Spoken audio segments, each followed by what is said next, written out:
밧줄이란 본래, 야자 껍질, 대마 등의 식물성 섬유들을 여러 가닥으로 엮고 꼬아서 만든 줄을 말하는데요.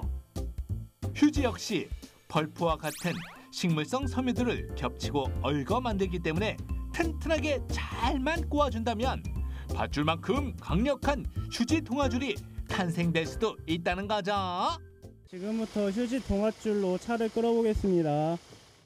아니 이걸로 또 차를 어떻게 끌어? 이들처럼 휴지 동아줄의 힘을 믿지 못하는 분들을 위해 여기서 선생님 찬스 한번 쓰고 가야겠어요. 자동차가 정지한 정치 마찰력보다 더 큰 힘을 주면 됩니다. 휴지로 차를 끌려고 한다면 휴지를 여러 겹으로 꼬아서 마찰력을 더 증가시킨 다음에 차를 끌게 되면 끊어지지 않고 차를 끌 수 있게 됩니다. 그러니까 멈춰있는 자동차를 움직이기 위해선 자동차의 정지 마찰력보다 큰 힘이 동아줄에 작용해야 하는데 휴지와 휴지가 꼬여 서로 맞닿은 부분에 마찰력이 증가하기 때문에 휴지 동아줄에 가해지는 큰 힘을 견딜 수 있게 된다는 말이죠. 자, 이해됐으면 행동으로 옮길 차례. 먼저 새끼줄 두 가닥을 엮은 얇은 동아줄부터 출발해.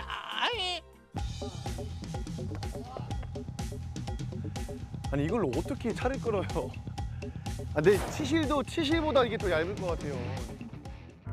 총 8개의 새끼줄이 합쳐진 동아줄로 도전! 하나, 둘, 셋. 이게 온 힘을 다해 만든 휴지 동아줄 하나가 이렇게 뜯겨져 나가고 말았네요. 내 마음도 찢어진다. 요 정도는 돼야 차를 끌 수 있지 않을까 싶네요. 그래서 도전! 새끼줄 16개가 합쳐져 훨씬 두꺼워진 이 휴지 동아줄의 힘은 과연? 하나, 둘, 셋. 오! 버틴다! 버틴다!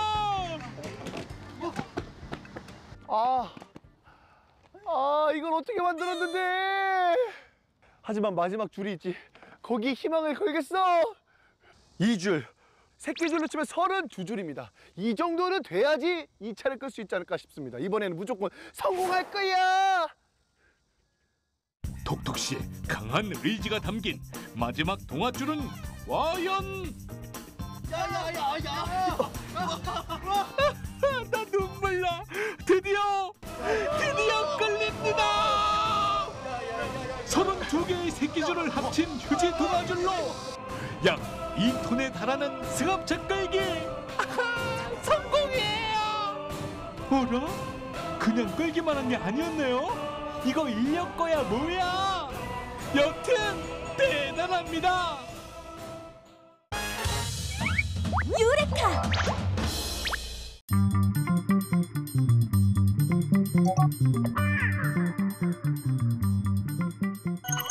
건치 미남의 첫 번째 관리 비법, 건치 주스를 마셔라.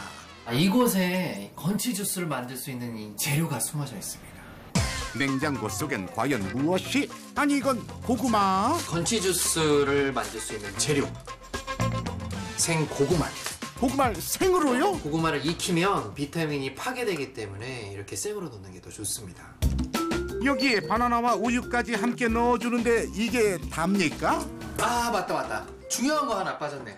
아니 뭐길래 그래요? 요게 빠졌습니다. 이게 무슨 가루? 이게 바로 멸치가루입니다. 이 치아 건강에 멸치가 좋아서 항상 먹을 때 이렇게 조금씩만 이렇게 넣습니다. 치아와 뼈를 건강하게 하는 칼슘 보충 완료. 자, 완성됐습니다. 정말 이 건치 주스가 치아 건강에 좋은 게 맞을까? 바나나라든지 또 고구마 같은 경우에는 식이섬유가 굉장히 많이 든 식품 중에 하나거든요. 그래서 식이섬유를 섭취를 하게 되면 씹는 동안 치아에 붙은 이 플라그를 제거하는 효과가 있습니다. 그래서 치아를 청결하게 할 수가 있고요. 산에 의해서 치아가 부식된다거나 하는 것을 방지를 해줄 수가 있고요. 건치 미남의 두 번째 관리 비법은 구강체조. 갑자기 요상한 소리를 내더니 알 수 없는 표정까지 뭐 하는 거예요? 이게 입에 침이 많이 고이게 하는 구강 체조예요. 천연 칫솔로 불리는 혀로 입안 곳곳을 닦아라. 입속 전체를 자극. 세균을 씻어내주는 침 분비를 늘리기 위해 침샘 지압. 진짜 비결이 한 가지 숨겨져 있습니다. 네, 따라오세요. 건치미남의 세 번째 관리 비법은 칫솔질.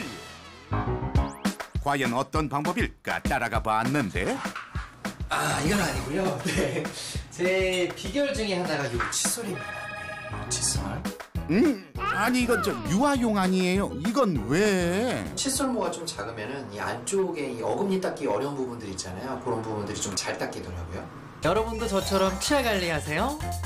다양한 꿀팁 감사합니다. 유레카.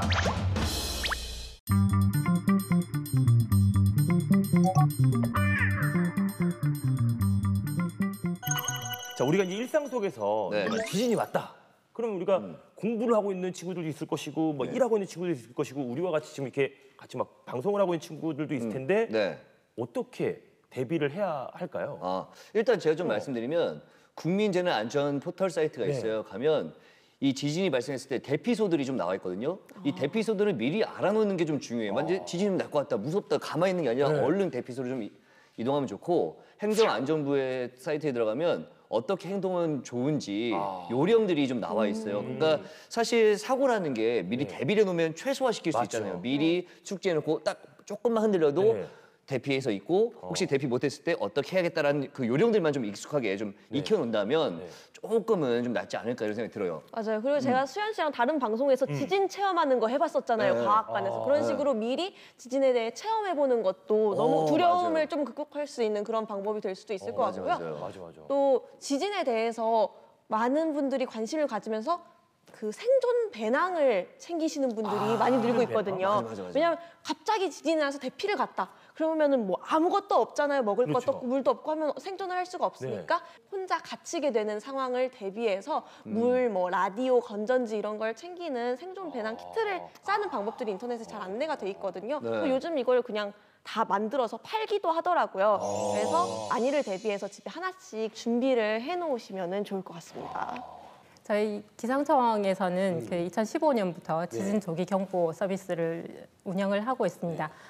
지진 조기 경보 시스템의 경우에는 지진 관측소에서 처음 도달하는 피파라고 하는 지진파를 관측을 하면 그걸 가지고 빠른 시간 내에 지진을 분석해서 큰 진동인 S파가 도달하기 전에 지진 정보를 제공하는 이런 시스템입니다.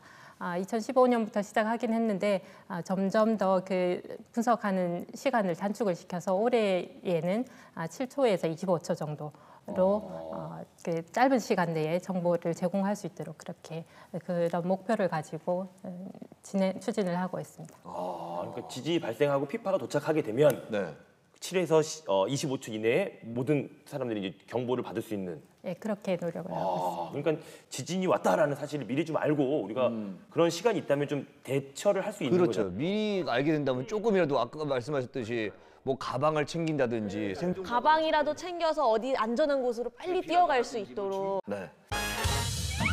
유레카.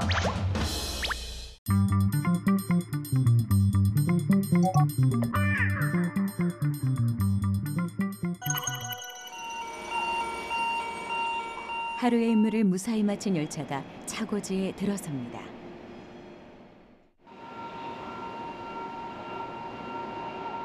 이곳은 수도권 철도 차량 정비단이 위치해 있는 KTX 고양 기지인데요.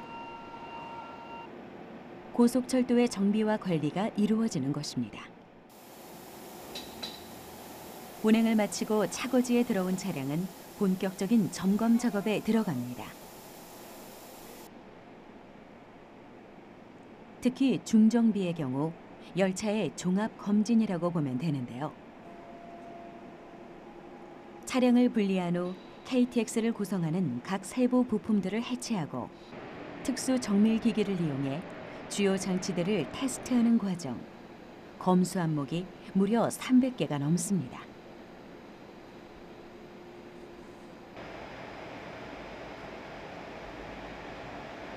기지 한쪽 공간을 차지하고 있는 커다란 부품들.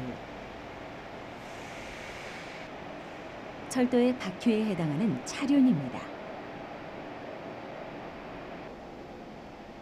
KTX의 차륜은 원형 직경이 920mm로 일반 철도의 것보다 두께가 두껍고 직경이 더 큰데요. 시속 300km까지 속도를 올려 주행하는 KTX의 경우 차륜의 마모와 변형이 일어날 수 있습니다. 때문에 차륜의 형태가 마모로 인해 타원형으로 변형되지 않았는지 수시로 정밀 검사가 이루어지는데요. 만약 마모가 심해 한계 직경에 도달한 경우 차축과 함께 차륜 교체가 필수적이죠.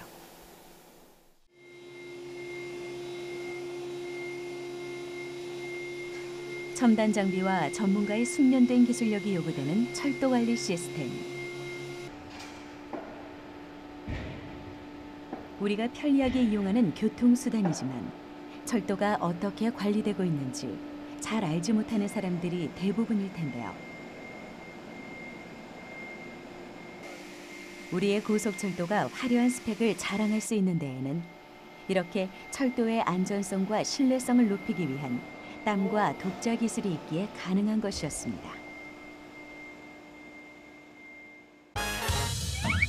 유레카!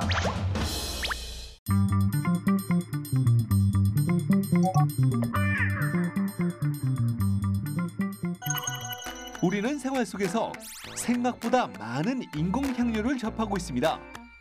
매력적인 향을 내뿜는 향수와 다양한 목욕용품, 차량과 사무실에 놓인 디퓨저, 새콤달콤한 과일 주스와 아이스크림에도 인공향료가 첨가돼 있죠. 이렇듯 향료는 크게 식품에 주로 들어가는 식향과 생활용품에 들어가는 방향으로 나뉘며 천연물이 아닌 합성 향료의 원료는 다름 아닌 석유라는 사실. 물론 화학적 가공을 거쳐 만들어지지만요. 선생님 안녕하세요. 안녕하세요. 인공 착향료는 어떻게 만들어지는 거예요? 인공 착향료는 천연 착향료랑은 달리 이런 과일이나 어떤 채소에서 추출해내는 게 아니고요. 이런 알코올, 가장 원초적인 석유에서 알코올을 추출하고 알코올에서 이제 에테르계, 에스테르계, 아니면 테르펜계 이런 계열로 분자구조로 추출한 다음에 거기서 다시 향을 추출해내는 방법입니다. 그러면은 이게 빨갛잖아요. 딸기 맛이 나나요? 그렇지는 않아요. 색깔만 빨갈 뿐이에요. 그러면 딸기 맛이 나지 않는 이 재료들로 어떻게 하면 어떤 비율로 섞으면 딸기 맛이 나게 하죠? 화학적 성분으로 만들 수 있어요. 여러 가지 만들면은 이제 합쳐놓으면은 단순히 합쳐진 맛이 느껴지는 게 아니고 새로운 성분이 탄생하거든요. 그것이 바로 딸기 맛으로 탄생할 수 있는 거죠. 그래서 여러 재료를 모아가지고 딸기 맛을 만들 수 있는 그런 화학적 성분을, 화학적 구조를 이용하는 거예요. 유레카!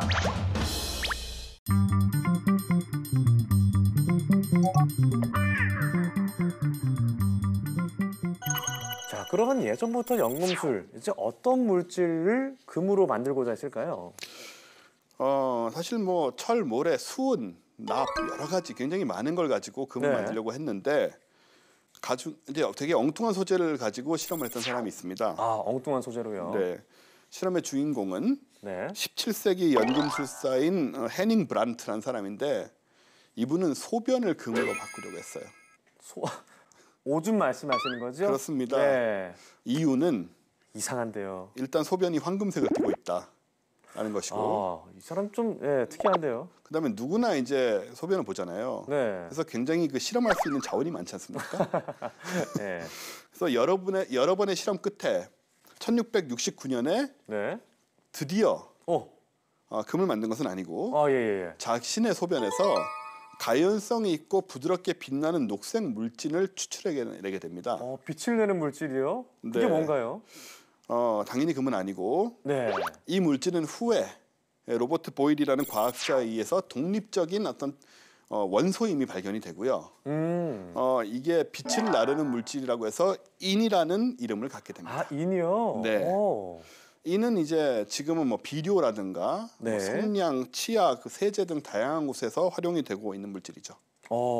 와, 정말 이렇게 연금술을 통해서 새로운 물질을 발견하기도 했네요. 사실 연금술이 목적 달성은 못했지만 네. 과학 발전에 많은 공헌을 했습니다. 아 그래요? 네. 과학 발전에 어떤 영향을 미쳤을까요? 앞서 말씀드렸듯이 인이라는 새로운 물질을 발견하기도 했고, 네. 그리고 뭐 알코올, 암모니아, 황산, 질산 같은 이런 물질들을 그 금을 만들려는 과정에서 또 찾아내요. 아, 굉장히 익숙한 물질들인데 연금술을 통해서 만들어낸 거군요. 네.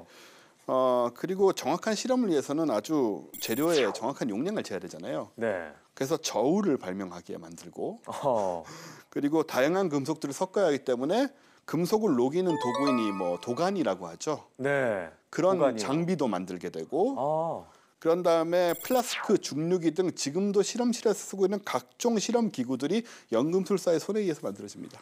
야, 그럼 연금술이 어떻게 보면 화학의 시초라고 볼 수도 있겠네요. 네, 그거는 사실 공인된 네. 그런 사실이죠. 유레카!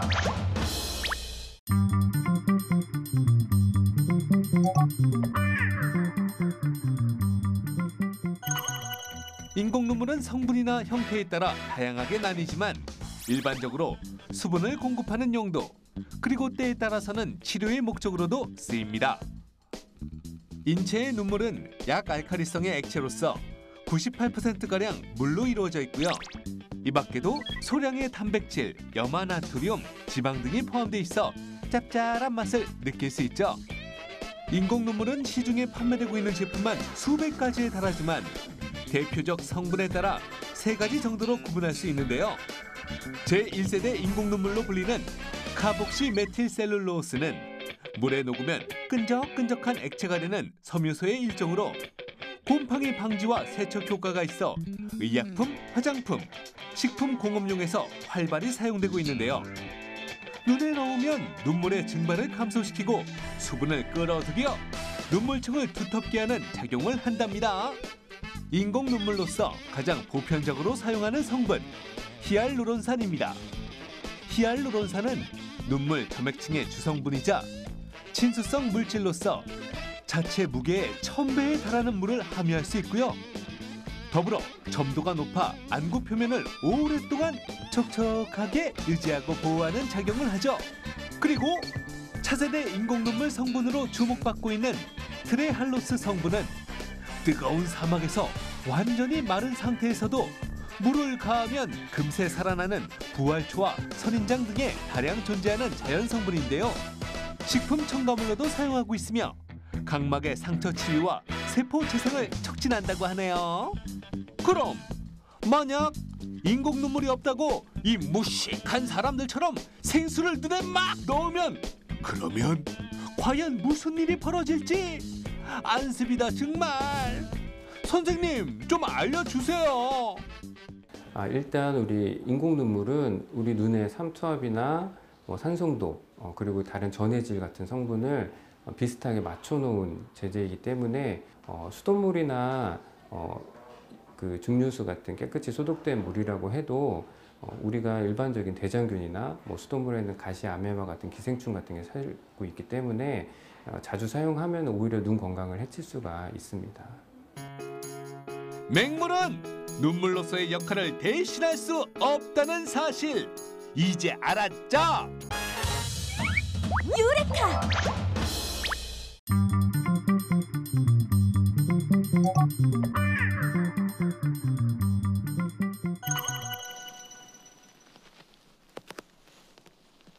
최근에는 이러한 청각 저자극 콘텐츠가 자율 감각 쾌감 반응, 줄임말로 ASMR이라 불리며 사람들 사이에서 큰 인기를 끌고 있습니다.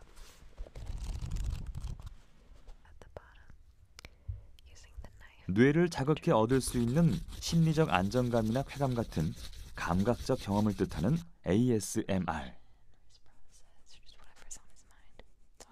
최근엔 그 인기를 바탕으로 ASMR 콘텐츠를 전문적으로 제작해 공유하는 ASMR 아티스트들도 많이 생겨났다고 하는데요.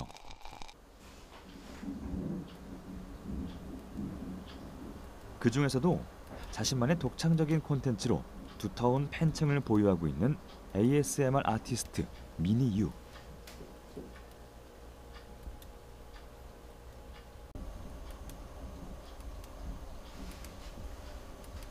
한국에서 ASMR 콘텐츠를 초창기부터 제작하기 시작해 벌써 39만 명이 넘는 사람들이 그녀가 만들어낸 소리를 통해 마음의 안정을 얻고 있다고 합니다.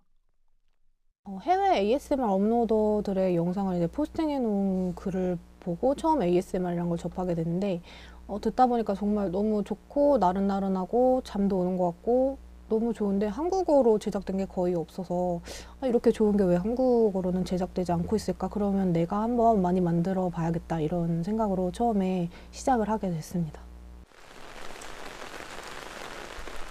사람들에게 위로와 힐링이 되는 시간을 만들어주고 싶었다는 그녀의 작업은 단순히 소리를 들려주는 방식을 넘어 사람들이 소리를 직접 경험할 수 있도록 하는 작업으로 이어지게 되었다고 합니다.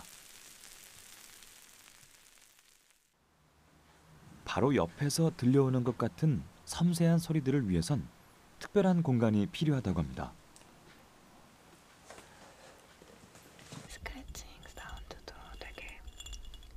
ASMR 콘텐츠에서 가장 중요한 것은 미세한 소리를 선명하게 담아내는 것이기 때문에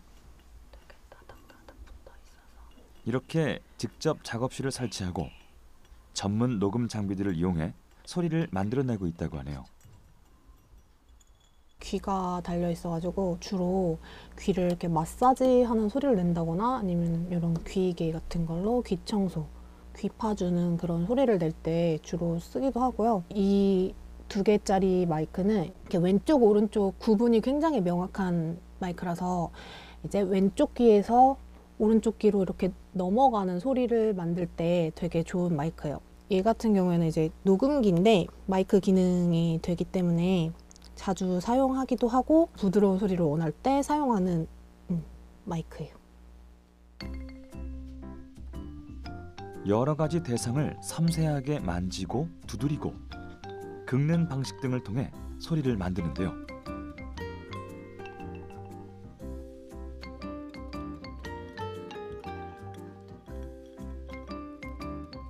가장 중요한 것은 자극적이지 않은 섬세함이라고 합니다.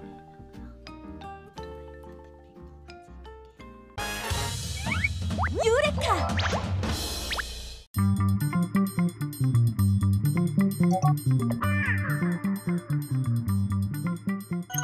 정말 이렇게 동물들마다 다양한 사랑 방식이 있는데 이렇게 다양한 이유가 있을까요?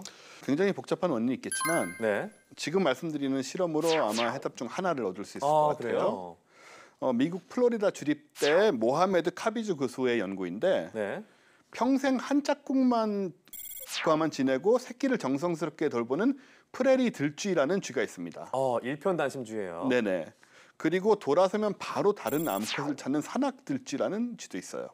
바람둥이 쥐. 그러니까 완전 상극이네요. 네, 완전 다르죠.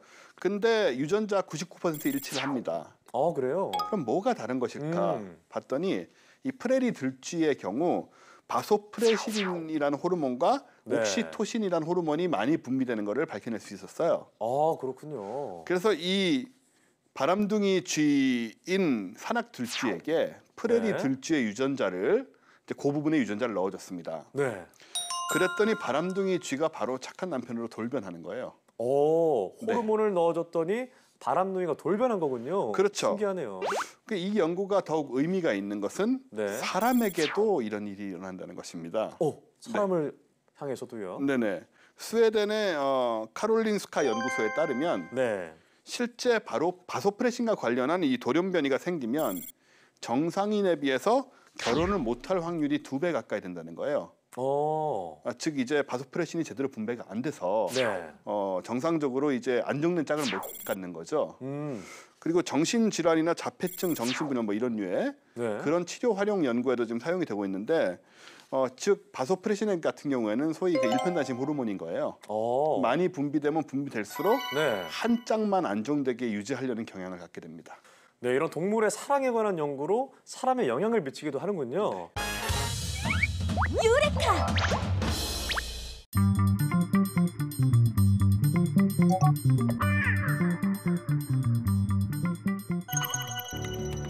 반면 한여름 햇볕이 내리쬐는 날에는 마당과 뒤뜰 사이의 기온 차이로 국부적인 대류 현상이 발생한다. 대류 현상이란 따뜻한 공기는 올라가고 차가운 공기는 무거워지면서 아래로 내려오는 현상을 말하는데,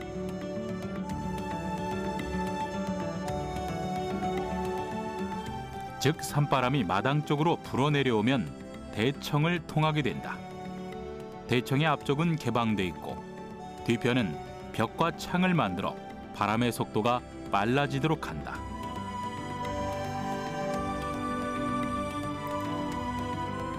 그래서 한여름 바람 한 점 없는 날에도 대청은 바람으로 인해 시원함을 느낄 수 있는 것이다. 특히 대청에 밑이 뚫려 있어 마당과 뒤란의 공기를 순환시킬 수 있는 통로가 된다.